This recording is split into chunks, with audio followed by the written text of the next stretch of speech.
Vou dizer uma coisa para você e para você também. Esses dois aqui sabem como conquistar crianças e adolescentes. Às vezes, parece que... eu tenho essa impressão, principalmente de você, viu?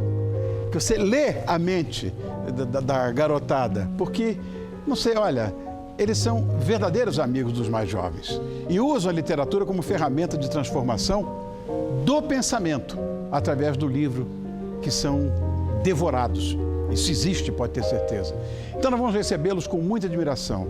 Eu estou sentindo muita saudade dele, que me abandonou covardemente, agora é incensado pela mídia e abandonou o pobre amigo dele aqui, que é o Pedrinho Bandeira. E o Vinícius Campos, que está com a gente também. Obrigado, foi bom te conhecer também, Vinícius. Pedrinho, não levanta, fica aí. Obrigado por ter vindo, Vinícius. Obrigado por ter vindo. Obrigado a você. Foi um prazerzaço, pode ter certeza. Não, e ainda mais esse convite, que é para estar com você, que já é um prazer, o Caçulinha tocando, que é um luxo.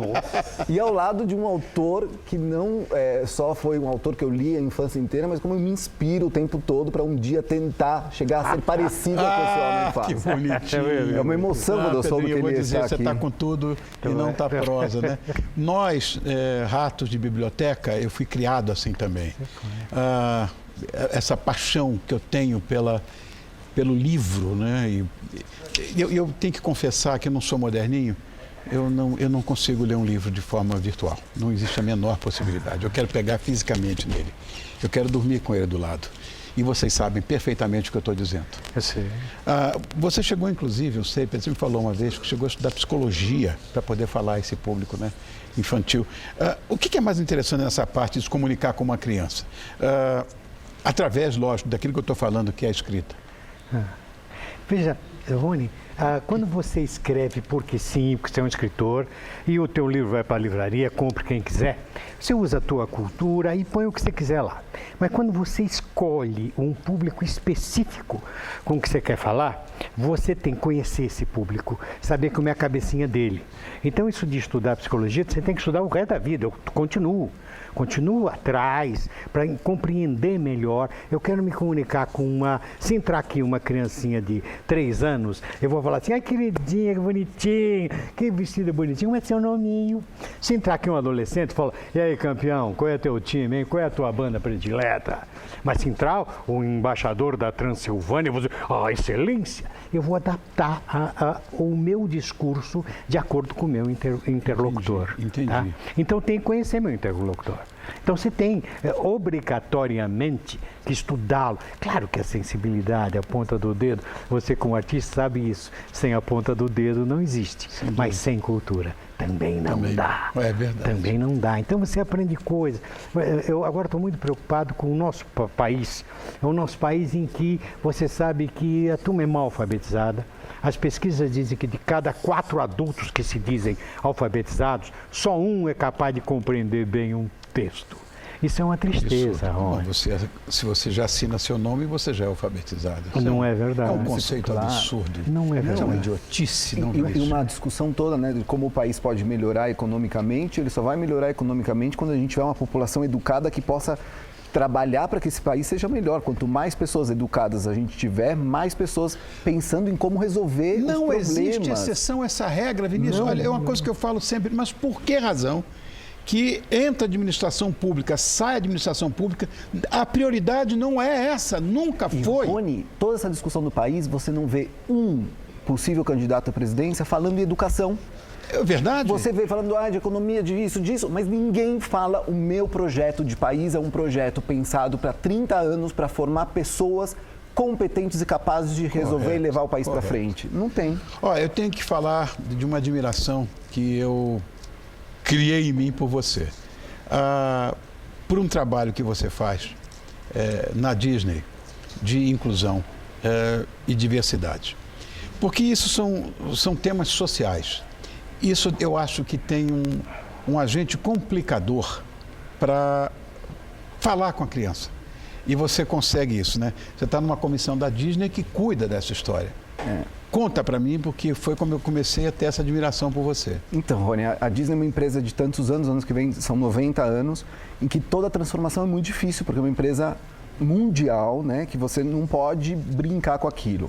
mas você começa a sentir que algumas discussões que estão acontecendo entre os adultos começam a aparecer e tem que ser retratadas para as crianças também, porque senão elas não se reconhecem na tela, naquilo que elas estão assistindo. Então a gente tem uma comissão lá dentro, que eu sou parte, e a gente está descobrindo maneiras de como traduzir esses assuntos que já estão na sociedade adulta. E por que eu digo isso? Porque você não pode levar um assunto para uma criança sem antes passar por um pai. Então você precisa ter debates sociais entre adultos para depois introduzir para a criança. E quando a gente fala de diversidade para a criança, né, Pedro? A gente fala de coisas muito simples e básicas, como o respeito à diferença, o amor ao próximo, conceitos que parecem antigos, mas que nunca envelhecem e que são necessários para que a criança que se sente diferente da maioria não se sinta mal quando assiste na TV e possa se reconhecer naquele produto, mas também a que é parte de uma maioria possa ser gentil e humana com aquele que não é. Então, são esses valores que a gente tenta, quando a gente fala de diversidade infantil, que a gente tenta na TV trabalhar para que a princesa se sinta forte, uma palavra que está usando muito, empoderada, e que a menina ganhe espaços e que ela não pode ser só uma menina, ou já não é mais uma menina que só espera um príncipe, mas uma menina que leva a sua vida adiante, como as mulheres que trabalham aqui e que trabalham, né, no país inteiro. Você sabe que o Pedro, nos clássicos dele, ele também já tratou de questões sérias. Tem uma coisa, a droga da obediência, por exemplo, que você conhece muito bem, que eu sei. Pois é. A droga da obediência, por exemplo, eu acho que é uma referência. Eu não sei. Se para você, Pedro, aliás, para os dois, né, Vinícius também, a criança entende esses assuntos mais facilmente quando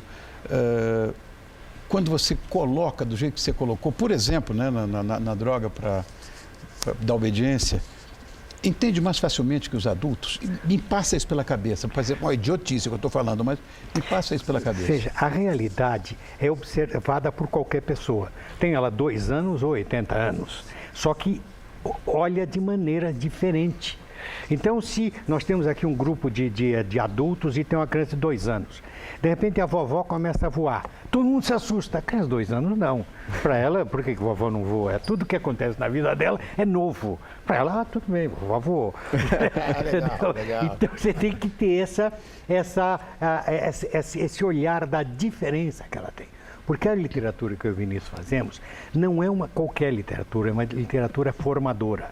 Não é informadora, é formadora, não é informadora, não pretendemos ensinar nada, mas formar. Formar o quê? Amadurecimento emocional e criar um cidadão na medida do possível. Olha que coisa mais linda.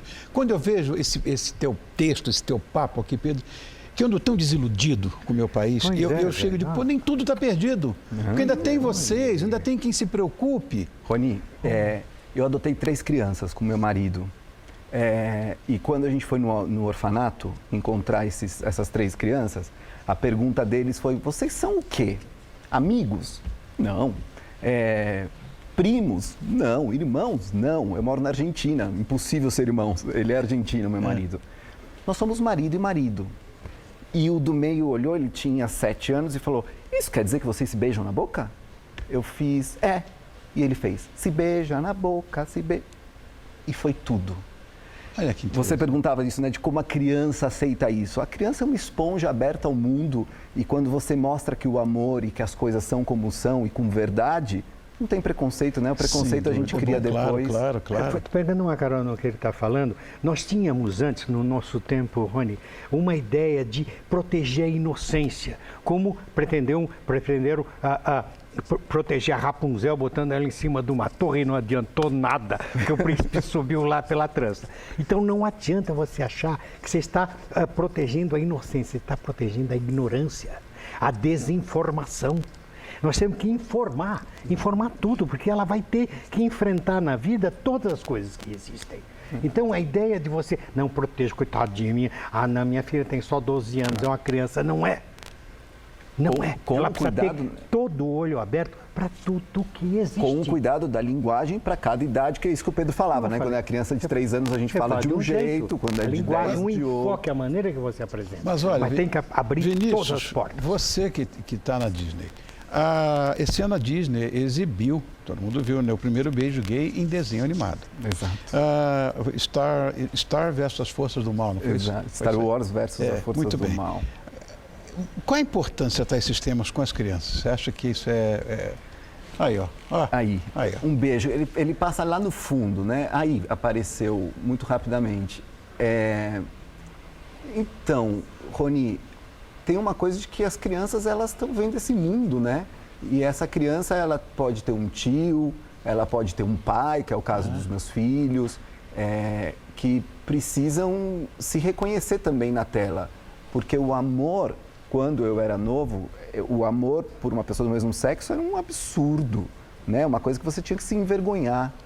Então, você dizer, não é que todo mundo agora tem que gostar do mesmo sexo. Omitir totalmente. Não é que todo mundo agora tem que fazer tudo. Não, cada um faz o que o coração manda, mas aquele que sente desejo por um garoto e não por uma garota, que ele não se sinta mal, porque a gente cresce com um peso. Eu sofri muito bullying pelo fato de ser gay, antes de saber que eu era gay, né? Quando eu era criança, que eu gostava de brincar de teatro e não de futebol, eu já era motivo de chacota. E isso faz você crescer sempre inseguro, com medo do que os outros vão pensar, com vergonha, se escondendo. A adolescência é um terror. Então, a Disney dá esses passos porque ela sabe do compromisso social que ela tem de incluir nos programas dela todas as crianças que se sentam na frente de uma televisão, para que todos se sintam amados, reconhecidos e que o ser humano é o que vale, a felicidade, é você se sentir bem com o que você é e como você é, né? Ser feliz é uma obrigação, quer saber? Eu fico olhando para o meu grande ídolo, Oscar Wilde, que é meu ídolo. Pois é. Puseram aquele homem 2 anos na cadeia. E destruíram-no. Ele não saiu, já não era mais coitado. E tantos que sofreram, como né? ele, cara. Tantos que sofreram. Vamos mostrar a capa do livro? Tá aí, não? Deve estar aí, né? A capa do livro. Tá aí. Agora sim, esse é o livro do Vinícius. Vinícius Campos conta Grimm. Olha que os irmãos Grimm são uma grande paixão da minha vida. São 8 contos, Rony, com a preocupação de encontrar contos. Alguns não são tão conhecidos, porque a ideia era buscar contos onde as mulheres tivessem um papel mais forte. E também aqueles que não tinham um papel mais forte, eu dei um empurrãozinho para que as meninas também se sintam mais valorizadas. E esses bichos maluquinhos? Pedro aí, ó. Esse aí, Rony, é como eu te disse, eu me preocupo com as diferentes idades. Um dos grandes problemas é você alfabetizar bem. Nós chegamos com as crianças no 5º ano sem saber ler. Você sabe que isso acontece e até em escolas boas. Não pode acontecer. No nosso tempo tinha uma coisa boa. Nós gostávamos muito de revista em quadrinho, nos forçávamos para ler os balãozinhos. E outra coisa, só havia uma diversão, que era o cinema. Ou você aprendia a ler depressa e compreender a legenda, ou você não assistia cinema. Nós treinávamos a leitura o tempo todo. Hoje isso não está acontecendo. E nós estamos com as crianças lendo muito mal, chegando até no ensino médio lendo mal. Então, eu estou agora tentando trabalhar com os menores, fazendo material bem fácil para eles lerem. E uma das coisas que você tem que fazer para a criança menor é usar mais a poesia do que prosa. Prosa é mais difícil de ler do que poesia. A poesia, a redondilha, trata da respiração natural do ser humano, né? Minha terra tem palmeira, onde canta o sabiá, batatinha quando esparrama pelotã, barará. Isso é mais fácil uma criança alfabetizanda ler certo, sem engasgar no meio. Então, eu estou trabalhando bastante coisa assim agora, sabe? Quanto mais velho fica, a gente fica mais próximo do pequenininho. Parabéns, Pedro. Obrigado por ter vindo. Obrigado, Vinícius. Imagina, obrigado a você. Te conhecer. E você, meu irmão, vê se não me abandona mais. Nunca mais, tá velho. Bom, nunca mais. Obrigado.